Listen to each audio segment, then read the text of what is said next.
Assalamualaikum warahmatullahi wabarakatuh. Halo semuanya. Di era pandemi COVID-19 ini, banyak sekali dampak-dampak yang ditimbulkan dari pandemi COVID-19 ini.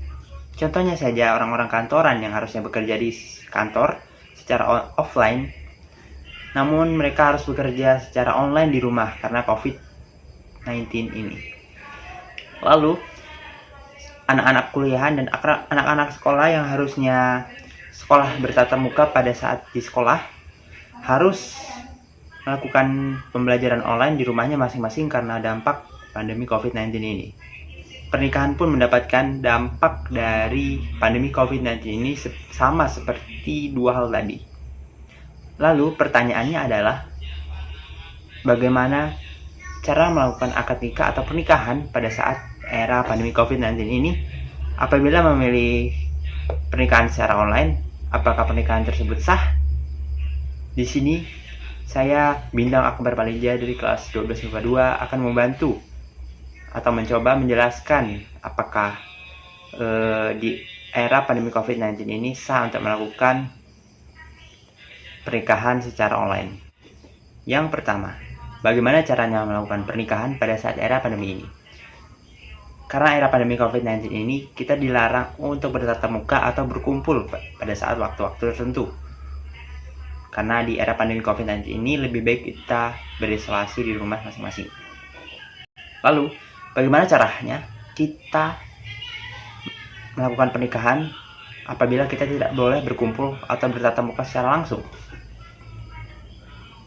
Banyak sekali metode-metode yang dapat bisa lakukan. Salah satunya adalah dengan cara melakukan pernikahan secara online. Pernikahan secara online ini dapat digunakan menggunakan banyak sekali aplikasi-aplikasi yang tersebar di internet. Contohnya adalah Zoom, Google Meeting, dan lain-lain.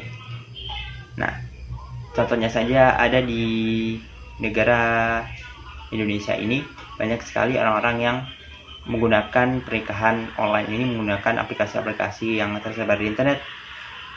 Dan tentu saja banyak sekali yang bertanya, apakah pernikahan secara online menggunakan aplikasi-aplikasi seperti ini itu sah atau tidak? Dr. Abdullah Al-Jibrin merespon atau memberikan tanggapannya kepada fenomena pernikahan online ini. Tanggapannya yaitu adalah boleh melakukan akad nikah sekalipun di posisi berjauhan yang melibatkan pengantin pria, wali, dan saksi, dan itu dilakukan melalui internet, sehingga memungkinkan untuk melakukan akad dan persaksian secara bersamaan dan dihukumi atau dianggap satu majelis meskipun hakikatnya mereka berjauhan. Mereka bisa saling mendengar percakapan dalam satu waktu. Ijab pertama lalu langsung disusul dengan qabul. Sementara saksi bisa melihat wali dan pengantin lelaki. Mereka bisa menyaksikan ucapan keduanya dalam waktu yang sama. Akad ini sahih. Begitulah tadi tanggapan Dr. Abdullah Al-Jibrin tentang fenomena pernikahan online ini. Lantas bagaimanakah prosedur-prosedur pernikahan online ini? Mari kita simak prosedur-prosedurnya, yaitu adalah sebagai berikut. Tidak hanya pendaftaran pernikahan saja yang bisa dilakukan secara online, pernikahan juga bisa dilakukan online. Karena itulah, bagaimana cara-caranya? Menurut atau dilansir dari sumsel.idntimes.com yang sesuai dengan edaran gubernur tentang pernikahan di era pandemi COVID-19 ini, adalah syarat-syaratnya, yaitu yang pertama harus mengikuti protokol kesehatan yang ada pada saat pandemi COVID-19 ini.